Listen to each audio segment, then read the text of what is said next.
Bom, vamos em duas partes, né? Primeiro, a mini-reforma ministerial, que foi ventilada pelo site Vortex, negada não só pelo ministro, mas também pelo presidente Jair Bolsonaro. Conversei de manhã com o ministro Luiz Ramos, da Secretaria de Governo. Ele também vai na mesma linha da negativa.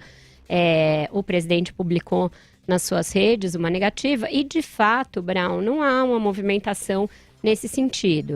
A gente viu que o Marcelo Álvaro Antônio, um dos citados como alvo da tal mini-reforma ministerial, passou o período mais agudo sem que fosse retirado do cargo pelo presidente. O Abraham Weintraub, apesar de tudo isso que tem falado e do que a gente ainda vai falar, ele goza da simpatia do presidente.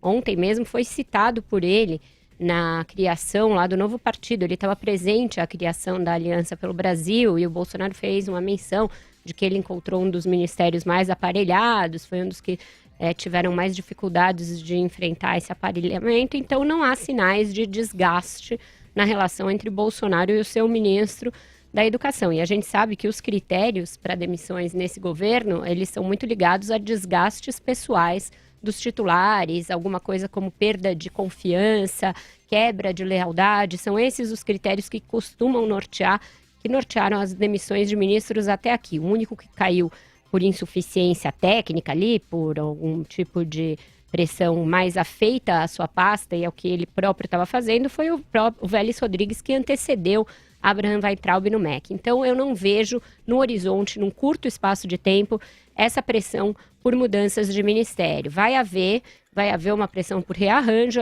que tem a ver com a dificuldade do governo de articular politicamente, com a perda de um pedaço do PSL. Então, no ano que vem, para fazer as tratativas com o Congresso, talvez o governo sofra uma pressão por rearranjo ministerial em troca de apoio partidário. Mas, por hora, nem foi dessa maneira que o Bolsonaro montou o governo, nem parece ser algo que esteja no horizonte dele.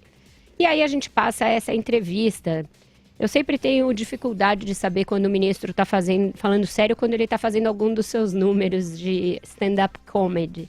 Essa entrevista se inscreve nessa zona cinzenta entre o jornalismo e o entretenimento, porque ele cunhou aí uma imagem das universidades federais que tem um pouco de Breaking Bad, aquela série em que o professor, justamente, é demitido, passa por dificuldades e aí passa a fabricar drogas sintéticas e ganha vida com isso. E o Weeds, aquela outra em que uma dona de casa também, dificuldade para criar seus filhos, começa a fazer um comércio de maconha muito bem sucedido, etc. Se houvesse essas duas coisas que ele descreveu em larga escala, mesmo em uma universidade que fosse, e o MEC não tivesse tomado uma providência até agora, era mais uma razão para o ministro Abraham Weintraub ser demitido, entre tantas que ele já deu no seu curto espaço de tempo dessa gestão lamentável no MEC, em que ele não tem seriedade, não tem apego a fatos, não tem apego a dados, não tem apego à liturgia do cargo, não tem apego ao decoro,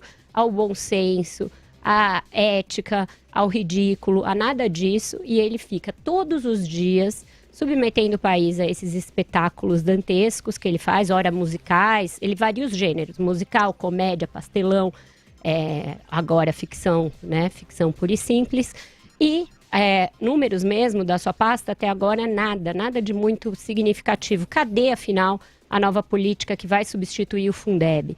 Então ele fica uma hora com essa coisa persecutória que a gente discutiu aqui ontem, de que criar canais para denúncia de ministro, ele num dueto com a Damares ali, em mais uma dessas aparições tragicômicas que ele faz de vez em quando, e ora com esse tipo de narrativa que não condiz com o que acontece no dia a dia das universidades. Se houvesse esses casos, o MEC que puna a universidade, puna seriamente, porque isso é uma coisa grave, isso que ele disse que existe.